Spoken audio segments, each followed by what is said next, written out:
This recipe came about when I was doing a fridge frenzy. It's always at the end of the week when I have a few old vegetables left over and I don't want to waste them because I hate wastage.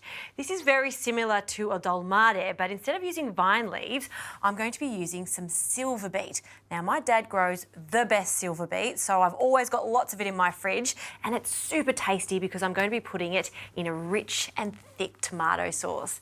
Now, for the filling, vegetables, like I said, I use the veggies that I had left over, but you could use whatever you like. And I'm going to speed up the whole process by chopping my veggies in my food processor. I want everything to be super fine so it cooks fast too. So 1 onion, along with a carrot, and we'll cut that into smaller pieces. The stalks from the silverbeet, don't waste them because there's loads of flavour. I'm just going to trim up the bottom part of it and then again roughly chop it. Some fennel, and I'm going to keep the fronds for later for decoration. And for the fennel, we'll just take the base off and we'll just cut it into small chunks. And in it goes. And the last 2 ingredients, 1 chilli, 1 long red chilli. I'm leaving the seeds in this chilli, but if you want it milder, you can take them out. And 2 cloves of garlic. I'll just bruise them. Okay. Now I'm just going to chop this until it's quite fine.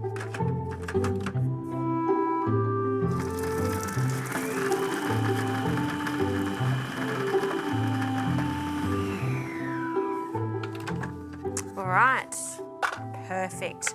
Finely chopped veggies, which means it's going to cook faster, and we're going to get more of a concentrated flavour too. That would have taken me quite a while to finely chop, so sometimes it's okay to cheat. So blade out. I'm going to heat up a large sauté pan just like this one. A good glug of extra virgin olive oil. You want about 3 tablespoons of that. Great. It is a Mediterranean dish after all, so lots of olive oil. And then in with our finely chopped mixed veg. Now we want to cook these veggies for about 5 to 10 minutes. Essentially, we're trying to soften them, get a light colour, not too much colour, but a light colour on them. And I also need to season this, so a good pinch of salt and some freshly cracked pepper. And then from time to time, just give it a stir so it does cook evenly. Now let's talk about silverbeet leaves. The process is very simple. You need a big pot of salted water, and then as I mentioned before, we did use the ribs. So I've taken the ribs out. So you just cut a V shape and then pop them in the boiling water. We're just blanching them, so you do place them in the water for about a minute or so to soften. Take them out and drain them in some paper toweling or just some tea towels, and then your leaves are very pliable because what we're going to be doing is wrapping the mixture in the centre. So we'll wait for these veggies to finish cooking, and then we're going to add some spices and some rice.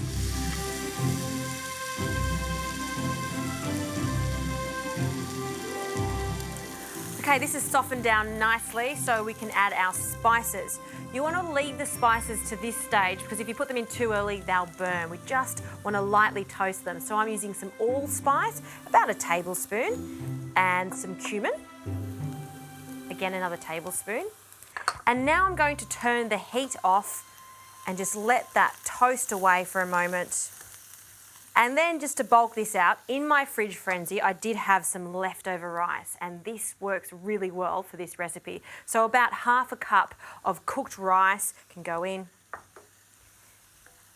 and stir that through to coat each grain of rice in all that flavour. Now for a little crunch, I'm adding some pine nuts, but you could also use walnuts. Okay, our filling is ready now, so we're going to take it out of this pan, and instead of getting a new pan for our sauce, we'll use the same one, and it's okay if there's a little of the mixture still in there. So into a bowl, just going to pop that in there. Great. And then back on the heat, medium to high heat, and another good glug of extra virgin olive oil. Okay. Now, I don't want to overcook the tomatoes because we are cooking it twice in the oven. We just want to get a bit of heat through it and allow it to bubble away. So in with 2 cans of rich and thick diced tomato. And just to make these tomatoes shine even more, a little pinch of salt. And I like to add a little water to this, but to make sure we get all of the tomato out of the can, just fill it up halfway with some water and give it a little jiggle, and then we'll pop that in there. Okay, this is going to bubble away for about 10 to 15 minutes, which gives me enough time to finish off the filling and start with our rolls. So herbs, I have some dill and some mint. I'm just going to chop both of them up. We want a couple of tablespoons, it's plenty. And don't forget the fennel fronds, full of flavour. Again, we'll use about a tablespoon of fennel fronds finely chopped. And we'll use the rest for garnish later on. So a nice, generous handful of fresh herbs. And in it goes to our filling. Now with a spoon, we'll just mix that through. It smells so good. Okay, let's start making these. So be really gentle with your Silverbeet leaves. You don't want to break them. We want to keep them in their shape. Almost do a slight collage so we've got an oval shape. And then we're going to fill it with our mixture. We'll start at the base, a tablespoon or so of mixture. And you can make really small ones or you can make large ones. It's totally up to you. To roll this, we'll roll a few times, tuck in the sides. And essentially, we're making a huge dolmade, or sausage roll for that matter. Perfect. So that's the first one done. I'm going to make a few more of these. By the time they're done, our sauce will be ready.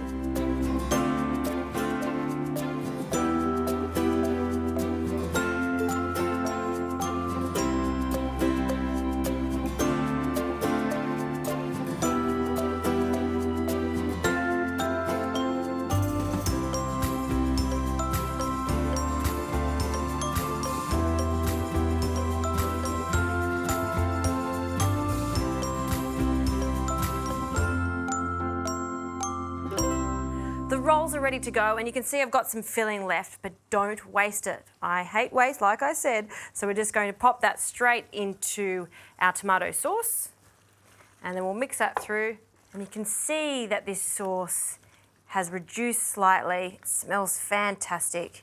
So I'm going to take it off the heat and start assembling in our baking dish. So a large baking dish, we're going to add half of this sauce to the base of it, and then the rest is going to go on the top.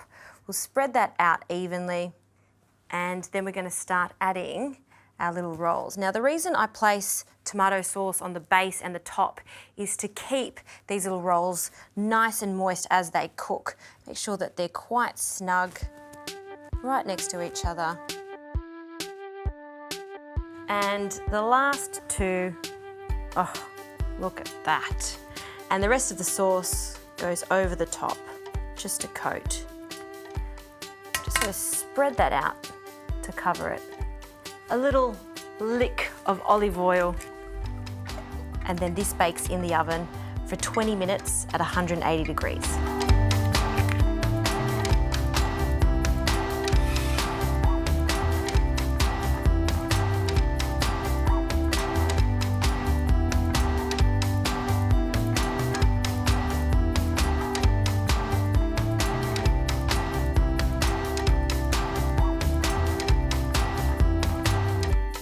I'm so happy with the way these Silverbeet rolls have turned out.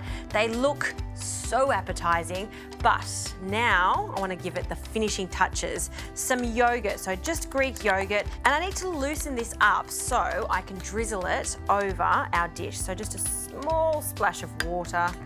Start with about a teaspoon and see if it's drizzling consistency. Not yet, so we can add some more. Okay, that's much better. And there's no need to plate this up. This is one of those dishes that you bring to the table and everyone can help themselves. Maybe some crusty bread if you like, but it really doesn't need it. They're quite filling with all of the vegetables in there and the rice. So we'll drizzle our yogurt over the top. Looks good.